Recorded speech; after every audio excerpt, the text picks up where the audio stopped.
The blood on Penelope Parker's hands had long since dried into dark crescents beneath her fingernails, a permanent reminder that no amount of scrubbing would ever make her clean in her stepfather's eyes. She stood at the basin behind the trading post in Lordsburg, New Mexico, watching the sun climb over the Pyramid Mountains in 1882, wondering if anyone would notice if she simply walked into the desert and never came back. "You are worthless," her stepfather had said that morning, the same words he had repeated every day since her mother died 3 years ago. "Your mother left you with me, and now I am stuck with a girl who cannot do anything right." Penelope was 21 years old, but she felt ancient. Her mother had never told her she was beautiful or smart or capable. She had simply existed, a shadow in her own life, moving from one day to the next without purpose or hope. When her mother passed from cholera, her stepfather had kept her on at the trading post, not out of kindness, but because she worked for nothing more than a corner to sleep in and scraps from his table. She heard the horses before she saw them. 3 riders came down the main street, dust rising behind them in golden clouds. Lordsburg was a small town on the Southern Pacific Railroad line, a place where miners and cowboys passed through on their way to somewhere better. Penelope had learned not to look at strangers too long. Her stepfather said her eyes were too bold for a woman, that she should keep them downcast and remember her place. But something made her look up that morning. The man in the middle sat tall in his saddle, his hat tilted back just enough that she could see his face. He had dark hair that touched his collar and eyes that seemed to catch the morning light. He was perhaps 25, with the weathered look of someone who spent his life outdoors. His companions were older, grizzled men who looked like they had seen every kind of trouble the West could offer. The man's gaze swept across the street and landed on her. For a moment their eyes met, and Penelope felt something shift inside her chest, like a door opening in a room she had forgotten existed. "Girl," her stepfather's voice cracked through the air like a whip. "Get inside. Those horses need tending, and you are standing there like a fool." Penelope dropped her gaze and hurried inside, her heart pounding for reasons she could not name. The 3 men came into the trading post an hour later. Penelope was sweeping the floor, her head down, trying to be invisible the way she had learned to be. "We need supplies," the tall man said. His voice was deep and steady, the kind of voice that did not need to shout to be heard. "Heading up to the copper mines near Silver City. We will need flour, coffee, salt pork, ammunition." Her stepfather, a thick man named Gerald Sumter, nodded eagerly. Money always made him agreeable. Of course. My girl here will gather everything for you." Penelope moved quickly, collecting items from the shelves. She could feel the tall man watching her, and it made her hands shake. She dropped a bag of coffee beans, and they scattered across the floor like dark tears. "Stupid girl." Gerald's hand caught her across the face, a casual violence that made her stumble. "Can you not do anything without making a mess?" Penelope knelt to gather the beans, her cheeks stinging, her eyes burning with tears she would not let fall. She had learned long ago that crying only made things worse. "That is enough." The tall man's voice was quiet, but something in it made Gerald step back. "She is doing fine." Penelope looked up in shock. No one had ever defended her. No one had ever suggested that she was doing anything fine. The man knelt beside her, his movements slow and deliberate. "Let me help you, miss." He began gathering the scattered beans, his large hands surprisingly gentle. "My name is Marcus Ellison. What is yours?" She should not speak. Gerald did not like her talking to customers, but the kindness in Marcus Ellison's eyes made her forget the rules. "Penelope," she whispered. "Penelope Parker." "That is a beautiful name," Marcus said, and the way he said it made her believe, just for a moment, that it might be true. They finished gathering the beans together and Marcus stood, offering her his hand. Penelope hesitated, then took it. His hand was warm and calloused, the hand of a man who worked hard but treated things with care. "Thank you," she said softly. "You are welcome, Penelope Parker." He smiled at her, and it was like watching the sun break through storm clouds. Gerald cleared his throat loudly. "If you men are finished playing nursemaid, we have business to conduct." Marcus did not look away from Penelope. "We will be in town for a few days. The horses need rest, and we need to wait for some equipment coming in on the railroad." He paused. "I hope I will see you again, Miss Parker." Before she could answer, Gerald pushed her toward the back room. "Get back to work. You have wasted enough time." But as Penelope retreated, she turned back once and found Marcus still watching her, his expression thoughtful and concerned. That night, lying on her thin mattress in the storeroom, Penelope touched her cheek where Gerald had struck her. She thought about Marcus Ellison's words. "That is a beautiful name." No one had ever called anything about her beautiful. She fell asleep with tears on her face, but for once, they were not entirely tears of sadness. The next morning, Marcus came back alone. Penelope was outside, struggling with a heavy barrel of salted fish that needed to be moved. Her arms trembled with the effort, and she knew she would drop it, knew Gerald would be angry, knew the day would end the way all her days ended. "Let me get that." Marcus appeared beside her, lifting the barrel as though it weighed nothing. "Where does it need to go?" "Inside," she managed. "But you do not have to. I want to." He carried the barrel through the door and set it where she pointed. When he straightened, he looked at her with those steady eyes. "How long have you lived here, Penelope?" "Since I was 18, after my mother died." "And your stepfather, he treats you this way often?" Penelope looked away. "He gives me a place to stay. I should be grateful." "Grateful?" Marcus's voice was gentle, but she could hear anger underneath it. "You should never be grateful for someone who hits you. You do not understand. I have nowhere else to go. I have no money, no family, no skills. I am nothing." Marcus stepped closer, and Penelope instinctively flinched. He stopped immediately, raising his hands to show he meant no harm. "Penelope, look at me."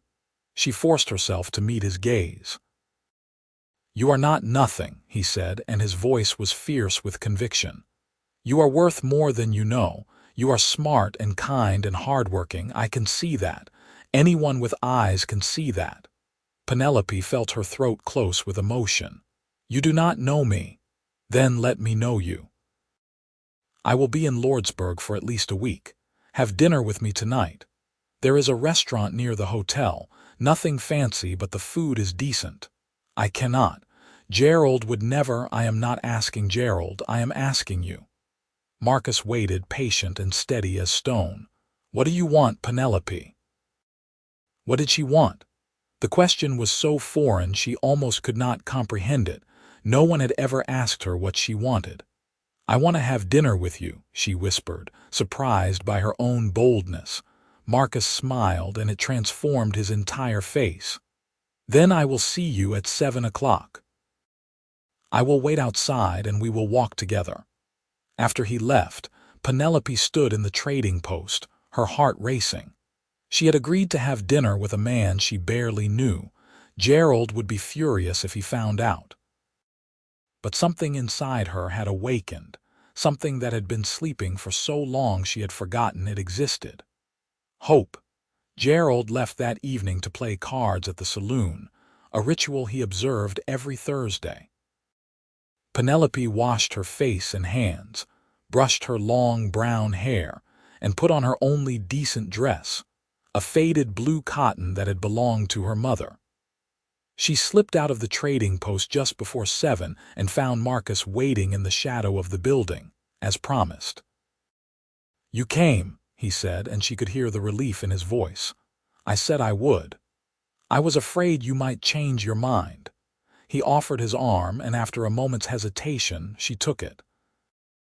They walked through the dusty streets of Lordsburg as the sun set behind the mountains, painting the sky in shades of orange and purple. Penelope had lived in this town for 3 years, but she had never really seen it. She had kept her head down, moved from place to place like a ghost. Now, with Marcus beside her, the world seemed different, fuller, more alive. The restaurant was small but clean, with red checked tablecloths and the smell of beef stew filling the air. Marcus held her chair, a gesture so courteous that Penelope almost cried. They ordered dinner, and as they waited, Marcus asked her about herself. At first, she had nothing to say. Her life had been so small, so empty. But Marcus was patient, asking gentle questions, listening intently to her answers. Slowly, haltingly, Penelope began to talk. She told him about her mother, who had been a seamstress before she married Gerald. She told him about the books she used to read before Gerald sold them all. She told him about the desert, how she loved watching the sunrise over the mountains even though it meant another day of work and criticism. "You see beauty in difficult places," Marcus said. "That is a rare gift. I do not have any gifts." "Yes, you do. You are surviving in a place that would break most people. That takes strength, Penelope." She shook her head, unable to accept his words. "I am weak. If I were strong, I would leave."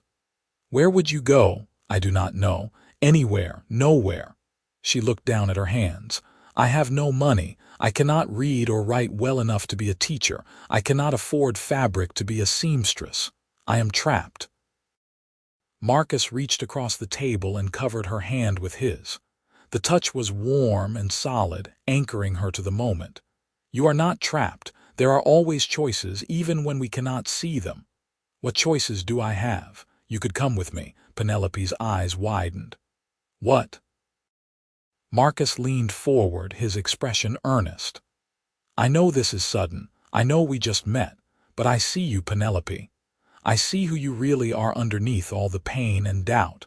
I am a foreman at a ranch near Silver City. It is good work, honest work. The ranch owner's wife needs help with the house and the children. You could work there. You would have your own room, your own wages. You would be safe." "I cannot just leave." "Why not?" "Because," she faltered, "because Gerald needed her." No, he did not need her. He needed someone to work for free, because she owed him. No, she owed him nothing, because she was afraid. Yes, that was the truth. She was terrified. "I am afraid," she admitted. "I know." Marcus squeezed her hand gently. "But I will be with you. I will not let anything bad happen to you. And if you come to Silver City and decide you do not like it, or you do not like me, I will help you find something else. I promise." Penelope looked into his eyes and saw only sincerity. This man, this stranger, was offering her a life. Not a perfect life, but a life where she would be treated with respect, where she would earn her own money, where she would be safe. "Why are you doing this?" she asked. "Why do you care what happens to me?" Marcus was quiet for a moment, choosing his words carefully. "When I saw your stepfather hit you yesterday, something inside me broke. My mother was treated badly by my father when I was young. He would hit her, tell her she was worthless. I was too small to stop him then. He died when I was 12 and my mother finally had peace. But I swore I would never stand by and watch someone hurt another person if I could do something about it." He paused.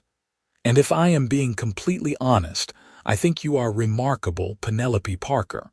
I want to know you better. I want to see you smile without fear in your eyes." Tears spilled down Penelope's cheeks. "I do not know how to do this. I do not know how to be brave." "You are already brave. You survived. You are still here. That is the bravest thing of all." They finished their dinner in a companionable silence, and Marcus walked her back to the trading post. At the door, he took both her hands in his. "Think about what I said. I leave in 5 days. If you want to come with me, I will be waiting at the livery stable at dawn. If you do not come, I will understand. But Penelope, please know this. You are worth everything. You deserve happiness and respect and kindness. Do not let anyone tell you otherwise." He touched her cheek gently, a touch so different from Gerald's violence that it made her tremble. Then he turned and walked away into the night.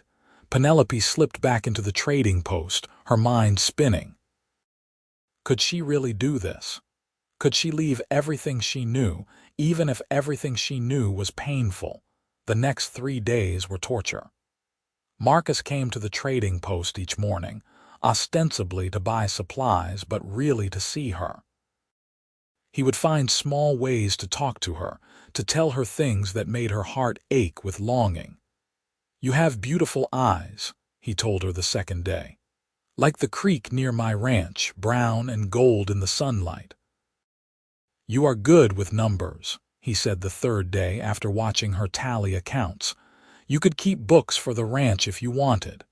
"Your voice is lovely," he said the fourth day. "I could listen to you talk for hours." Each compliment was a small stone placed on a scale, slowly tipping the balance from fear to hope. Penelope found herself believing him, bit by bit. Maybe she was not worthless. Maybe she did have value. Maybe she could have a different life. On the evening of the fourth day, Gerald caught her smiling. "What are you grinning about?" he demanded. "You look like a fool." "Nothing," Penelope said quickly. "I was just thinking about something." Gerald's eyes narrowed. "That cowboy has been coming around here a lot." "You have not been encouraging him, have you? No man wants a used-up girl like you. You would only embarrass yourself." The old Penelope would have believed him. The old Penelope would have hung her head and accepted his words as truth. But Marcus's voice was in her mind now, a counterweight to Gerald's poison. "You are wrong," she said softly. Gerald's face reddened. "What did you say? You are wrong. I am not worthless. I am not used up. I am worth something." The blow came fast, harder than usual, sending her sprawling to the floor. Gerald stood over her, his fists clenched. "You ungrateful little wretch. I took you in when you had nothing. I fed you and clothed you, and this is how you repay me, with insolence." Penelope touched her split lip, tasting blood. But instead of the usual despair, she felt something else. Anger. Righteous, burning anger. "You did not take me in out of kindness. You kept me because I work for nothing. You kept me because you like having someone to hurt." She stood up slowly, her legs shaking but her voice steady. "But I am done. I am leaving." Gerald laughed, a cruel sound. "Leaving to go where? You have nothing. You are nothing." "I am going to Silver City. I have work waiting for me there. With that cowboy," Gerald sneered. "He will use you and throw you away. That is what men do to women like you. You do not know him. He is kind. He treats me like I matter. Because he wants something from you, you stupid girl." Gerald grabbed her arm, his fingers digging into her flesh. "You are not going anywhere. You are staying here where you belong. Let go of me. Make me." The door to the trading post slammed open and Marcus stood in the doorway. His face was calm, but his eyes were deadly. "Let her go." Gerald turned, still gripping Penelope's arm. "This is none of your business, cowboy. This is between me and my stepdaughter." Marcus walked forward slowly, his hand resting on the gun at his hip. "I am making it my business. Let her go, now. Or what? You will shoot me over this worthless girl if I have to." Marcus's voice was cold as winter. "I do not want to, but I will not let you hurt her again." Gerald must have seen something in Marcus's eyes that convinced him. He released Penelope's arm with a shove that sent her stumbling. "Take her. She is more trouble than she is worth anyway." "Penelope," Marcus said, not taking his eyes off Gerald. "Get your things." Penelope did not have many things. A change of clothes, her mother's hairbrush, a small wooden box with a few precious items. She gathered them quickly, her hands shaking with adrenaline and fear and exhilaration. When she came back, Marcus held out his hand. "Are you ready?" "Yes." They walked out of the trading post together, leaving Gerald cursing behind them. Marcus took her to the hotel and got her a room. "Stay here tonight," he said. "Lock the door, I will be right across the hall. In the morning, we will leave together." Penelope stood in the doorway of the hotel room, overwhelmed by everything that had happened. "Marcus, I do not have money to pay for this room. I am paying for it, and before you argue, let me say this. You are not in my debt. This is something I want to do because I care about you. You barely know me." Marcus stepped closer, and this time Penelope did not flinch. "I know enough. I know you are brave and strong and beautiful. I know you deserve better than what you have had. And I know that I want to spend every day proving to you that you are worth everything." He left her then, and Penelope locked the door behind him. She sat on the bed, the first real bed she had slept in since her mother died, and cried. But these were not tears of pain. They were tears of release, tears of hope, tears of gratitude. They left Lordsburg at dawn, riding north through the desert as the sun painted the sky in shades of pink and gold. Marcus had bought her a gentle mare and a proper riding skirt. Penelope had never ridden much, but the horse was patient and Marcus was a good teacher. As Lordsburg disappeared behind them, Penelope felt something loosen in her chest. She was leaving her prison. She was riding toward a new life. "Are you all right?" Marcus asked, riding beside her. "I am afraid," she admitted, "but I am also happy. I did not know I could feel both at the same time." "That means you are alive, Penelope, really alive." They rode through country that seemed endless, through valleys dotted with juniper and pinon, past rocky outcroppings that rose like ancient monuments. Marcus talked as they rode, telling her about the ranch, about the family who owned it, about the mountains and the work and the life that waited there. "The owner is a man named Thomas Guthrie.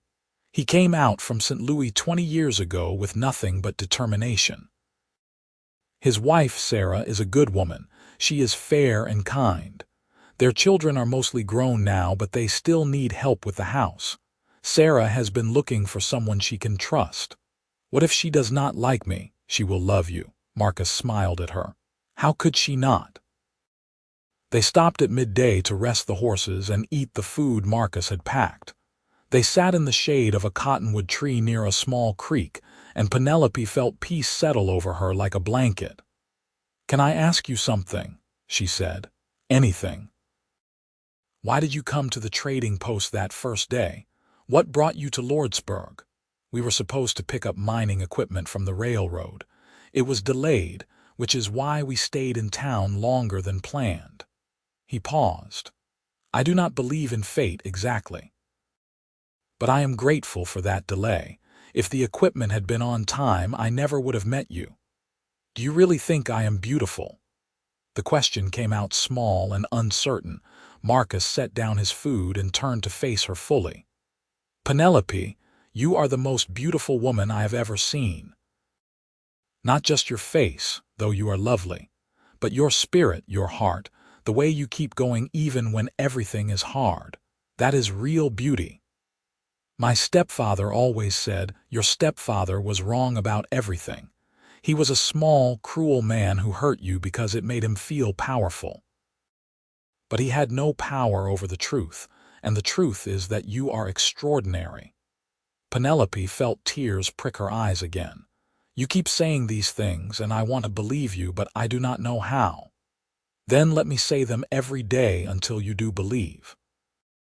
Let me spend my time showing you who you really are." They reached the ranch 2 days later. It sprawled across a valley surrounded by mountains, with pastures full of cattle and horses, buildings painted white, and a main house that looked like something from a dream. Sarah Guthrie came out to meet them, a woman in her 50s with kind eyes and a warm smile. "Marcus, you are back, and you have brought someone. This is Penelope Parker. I told you in my telegram that I had found someone who might be interested in the position." Sarah looked at Penelope with sharp but kind eyes, taking in her faded dress, her nervous hands, the bruise still visible on her cheek. "Come inside, dear. You look like you have had a long journey." The house was beautiful, filled with light and comfortable furniture and the smell of baking bread. Sarah sat Penelope down at a large kitchen table and poured her coffee. "Marcus tells me you need work and a safe place to stay. Can you tell me a little about yourself?" Penelope stumbled through her story, leaving out the worst parts but not hiding the truth. Sarah listened without interrupting, her expression growing softer and sadder. "I am sorry you have been through so much," Sarah said when Penelope finished. "But I am glad you are here now. This is a good place and we treat people with respect. You would have your own room in the house, 3 meals a day and wages of $15 a month. The work is not easy, but it is honest. Cooking, cleaning, helping with the garden and the chickens. Does that sound agreeable? $15 a month." It was more money than Penelope had ever had in her life. "Yes," she whispered. "Yes, it sounds wonderful." "Then welcome to the ranch, Penelope. Let me show you to your room." The room was small but clean, with a real bed, a washstand, a wardrobe, and a window that looked out over the mountains. Penelope stood in the middle of it, turning slowly, unable to believe this was hers. Sarah touched her shoulder gently. "Take some time to settle in. Supper is at 6. We will see you then." After Sarah left, Penelope sat on the bed and cried, but these were good tears, grateful tears. She had a room, she had work, she had a chance at a new life. Marcus came to see her before supper, knocking softly on her door. "May I come in?" "Yes." He stepped inside, leaving the door open for propriety. "How are you feeling?" "Overwhelmed." "Grateful." "Scared that I will wake up and this will all be a dream." "It is not a dream. This is real. You are here and you are safe." "Because of you, you saved me, Marcus." He shook his head. "No, you saved yourself. You made the choice to leave. You found the courage. I just gave you an option." "You gave me more than that. You gave me hope." Marcus smiled, and Penelope felt her heart skip. She was starting to understand what people meant when they talked about falling in love. It was not a sudden thing, not for her. It was slow and steady, like water wearing away stone, revealing something beautiful underneath. The days turned into weeks, and Penelope settled into life at the ranch. The work was hard, but it was satisfying. She learned to cook for large groups, to tend the garden, to manage the chickens and gather eggs. Sarah was a patient teacher, and she seemed to genuinely care about Penelope's well-being. But the best part of each day was when Marcus came in from the range. He would find her in the kitchen or the garden, and they would talk. Sometimes for just a few minutes, sometimes for an hour. He told her about his day, about the horses and cattle, about the men who worked under him. She told him about what she was learning, about the books Sarah was letting her borrow, about the slow, tentative peace she was beginning to feel. And every day, without fail, Marcus told her something that made her heart glow. "You are so good with the horses. They trust you.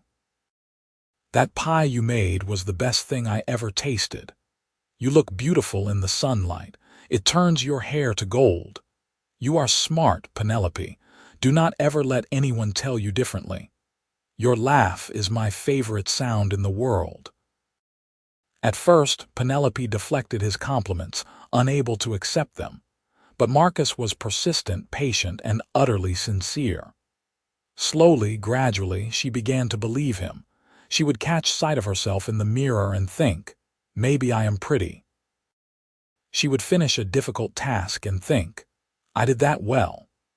She would have a conversation with Sarah and think, "I am not stupid." The girl who had believed she was worthless was slowly disappearing, replaced by a woman who was learning her own value. One evening, 3 months after arriving at the ranch, Penelope was sitting on the porch watching the sunset when Marcus joined her. "May I sit with you?" "Of course." They sat in comfortable silence for a while, watching the sky turn from blue to orange to purple. Finally, Marcus spoke. Penelope, I need to tell you something. Her heart began to race. What is it? I am in love with you. The words hung in the air between them, beautiful and terrifying. I have been in love with you since the day I met you, Marcus continued. When I saw you in Lordsburg, trying so hard to be invisible, I saw someone extraordinary trying to hide. And every day since then, I have watched you bloom like a flower in the desert. You are stronger, happier, more confident. And I am so grateful I get to witness it. Penelope felt tears streaming down her face. I am afraid. Of what? Of not being enough. Of disappointing you. Of waking up one day and realizing you were wrong about me. Marcus took her hands in his. Penelope, I need you to listen to me very carefully. You are enough. You have always been enough. You are kind and smart and hardworking and beautiful. You are everything I want, everything I need. And I will spend the rest of my life proving that to you if you will let me. I do not know how to be loved. Then let me teach you. He squeezed her hands gently. I am not asking for an answer right now. I just needed you to know how I feel. Take all the time you need. But Penelope did not need time. She had been falling in love with Marcus for months, falling in love with his kindness, his strength, his unwavering belief in her worth. She had been too afraid to acknowledge it, too afraid to believe she could have something so precious. I love you too, she whispered. I have been so scared to say it, scared that if I did, something would go wrong, but I do love you, Marcus. You showed me I was worth loving, and now I want to give you all that love back. Marcus's face transformed with joy. May I kiss you? Yes. He leaned forward slowly, giving her time to change her mind, but Penelope did not want to change her mind. When his lips met hers, it was gentle and sweet, a promise of all the good things to come. They courted properly after that, with Sarah and Thomas acting as chaperones.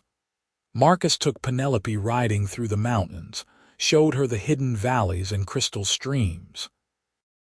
They went to dances in Silver City, where Marcus held her close and whispered in her ear that she was the most beautiful woman in the room. They sat on the porch in the evenings, holding hands and making plans for the future. I want to marry you, Marcus said one night under a sky full of stars. I want to build us a house on the edge of the ranch.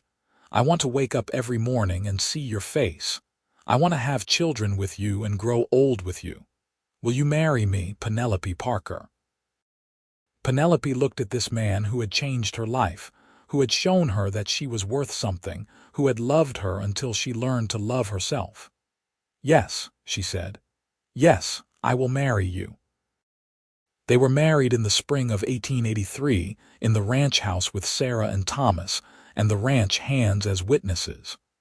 Penelope wore a dress Sarah had made for her, white cotton with lace at the collar.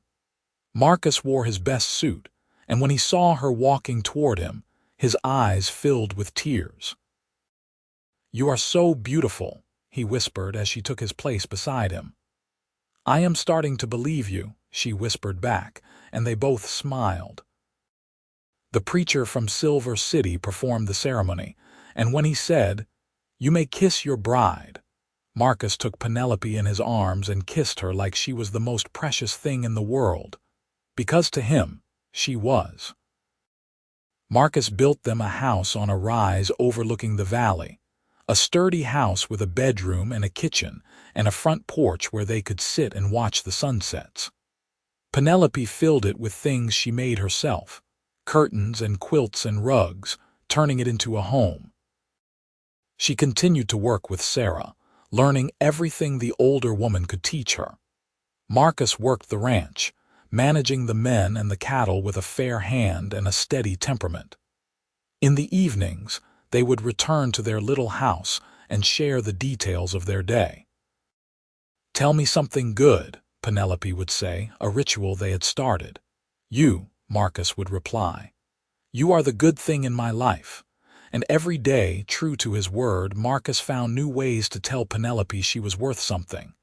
"You made our house a home. You are so patient with the young horses." I love the way you hum while you work. You are the best thing that ever happened to me. You make me want to be a better man." And slowly, surely, Penelope did not just believe him. She knew it. She felt it in her bones. She was worth something. She was worth everything. A year after they married, Penelope discovered she was pregnant. She was terrified, remembering her own loveless childhood, afraid she would not know how to be a mother. But Marcus held her close and told her what she needed to hear. "You will be an amazing mother. You know what it feels like to be hurt, so you will make sure our children never feel that way. You will love them and protect them and show them they are valuable, just like I showed you." Their son was born in the spring of 1884, a healthy baby boy with dark hair and his father's steady eyes. They named him Matthew, and Penelope loved him with a fierceness that surprised her. "You are so good with him," Marcus said, watching her nurse their son. "Look how he trusts you completely." "He is so small," Penelope said, tears in her eyes. "So perfect, I want to give him everything." "You are giving him everything. You are giving him love." Matthew grew into a happy, curious toddler, and Penelope discovered she had a gift for motherhood. She was patient and gentle, but also firm when necessary. She sang to her son, told him stories, taught him about the world with wonder and joy. "You are such a good boy," she would tell him. "You are smart and kind and brave." Marcus would listen to her talking to their son and smile. "You sound like me." "I learned from the best," Penelope would reply. When Matthew was 2, Penelope became pregnant again. This time she was not afraid. She knew what to expect, knew she could do this. Their daughter was born in the fall of 1886, a tiny girl with Penelope's brown eyes and a fierce cry that made everyone laugh. They named her Mary, and she was adored by her entire family. The years passed in a blur of happiness. Marcus and Penelope built a life together based on respect, love, and unwavering support. They had disagreements, of course, but they worked through them with patience and kindness. They faced hardships, difficult winters and dry summers and times when money was tight, but they faced them together. And every single day, Marcus told Penelope she was worth something.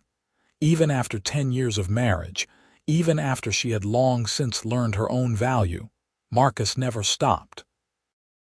"You are the best wife a man could ask for. You are an amazing mother to our children.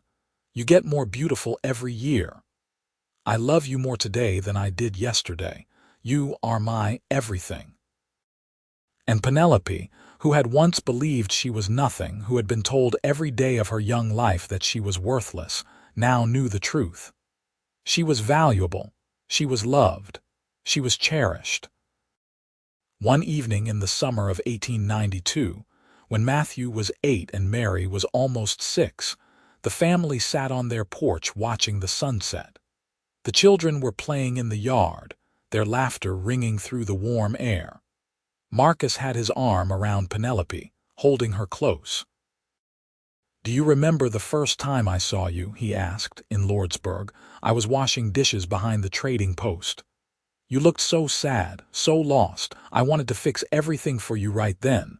Penelope smiled. "You did fix things. You saved me." Marcus shook his head. "No, my love. You saved yourself. I just reminded you who you were. You told me I was worth something. Every single day you told me, even when I did not believe you. Do you believe me now?" Penelope turned to look at her husband, this man who had changed her entire world with his kindness and persistence. She looked at her children, happy and loved and confident. She looked at the home they had built, the life they had created. "Yes," she said.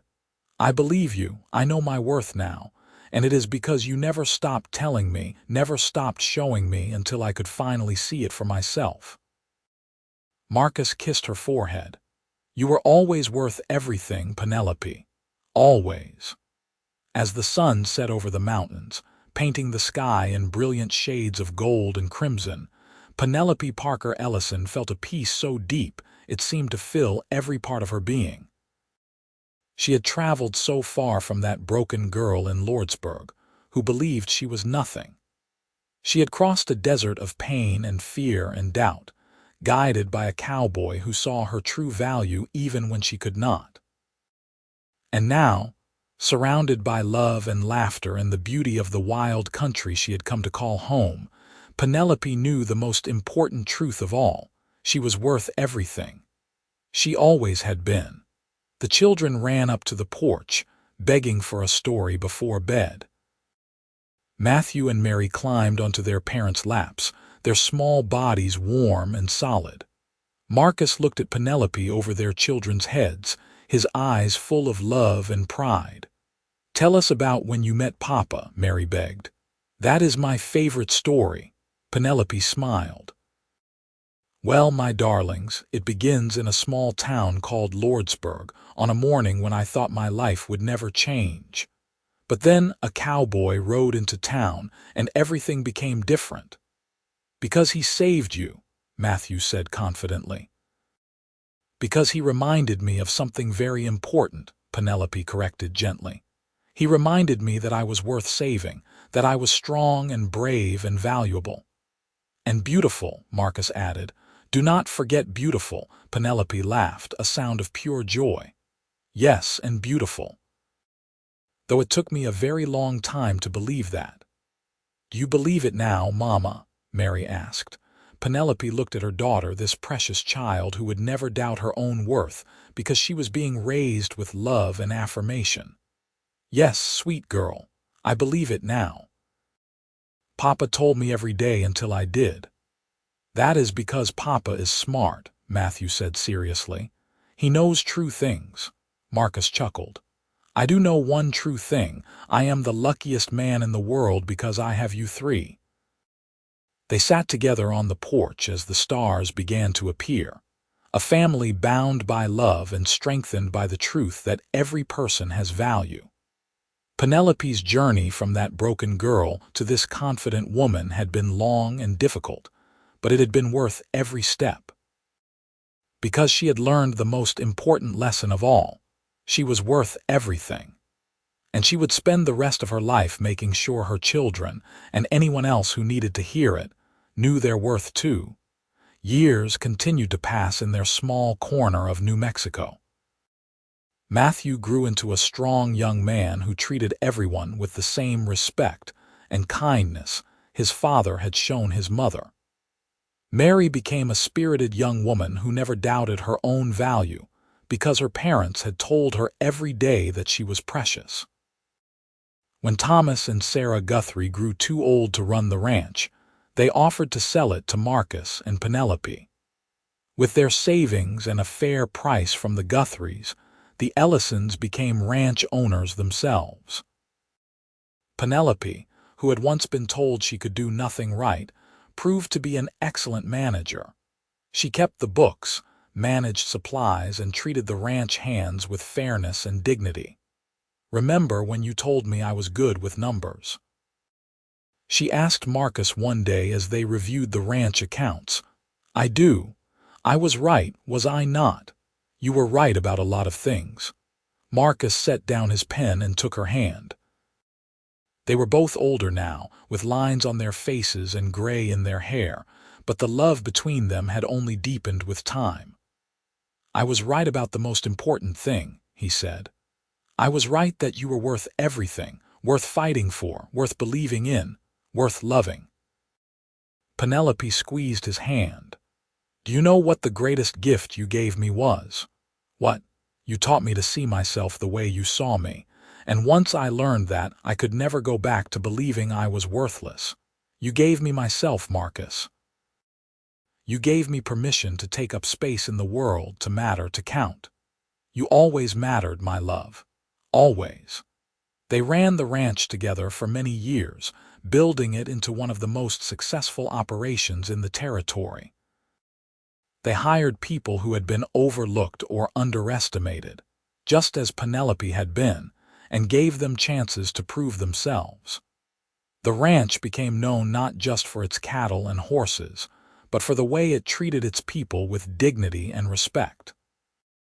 Matthew married a schoolteacher from Silver City, a kind young woman who reminded Penelope of herself. Mary married a rancher's son who treated her like she hung the moon, just as Marcus had always treated Penelope. Both of Penelope's children built happy marriages based on the example their parents had set. And Penelope and Marcus became grandparents, welcoming a brood of grandchildren who filled their house with noise and laughter and joy. Penelope told them stories about the wild country and about kindness and about knowing your worth. Marcus taught them to ride and work hard and treat others with respect. On their 30th wedding anniversary, Marcus surprised Penelope with a trip back to Lordsburg. She had not been back since the day they left together. The town had grown some, but it was still recognizable. The trading post was still there, though Gerald Sumter was long dead, and someone else ran it now. They walked down the dusty main street, hand in hand, and Penelope felt the ghost of the girl she had been hovering at the edges of her consciousness. "I was so lost," she said softly. "Standing right here in this place, I believed I was nothing." Marcus stopped and turned to face her. "And now?" Penelope looked around at the town that had been her prison. Then she looked at her husband, this man who had loved her so well and so long. "Now I know better. Now I know I was always something, always valuable, always worth saving. I just needed someone to tell me until I believed it." "I would do it all again," Marcus said. "Every day for the rest of my life I will tell you that you are worth everything." "I know," Penelope said, and she kissed him there on the main street of Lordsburg, a woman free and whole and loved. They returned to their ranch, to their children and grandchildren, to the life they had built together. And as the years passed and they grew old together, Marcus never stopped telling Penelope she was valuable. Even when they were both elderly, sitting on their porch in the evening watching the sunset, he would take her hand and tell her she was beautiful. "You are the love of my life," he would say. "And you are mine," she would reply. When Marcus passed away peacefully in his sleep at the age of 78, Penelope held his hand and thanked him for every day he had told her she was worth something. She grieved him deeply, but she did not fall apart. She was too strong for that now, strong with the strength he had helped her discover in herself. She lived several more years, surrounded by her children and grandchildren, running the ranch with the same competence and compassion she had always shown. And when people asked her about the secret to her success, she always told them the same thing. "I learned my worth," she would say.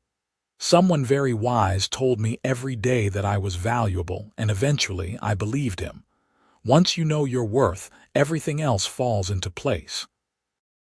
Penelope Parker Ellison died peacefully in her sleep at the age of 82, in the house Marcus had built for her, surrounded by the evidence of a life well lived.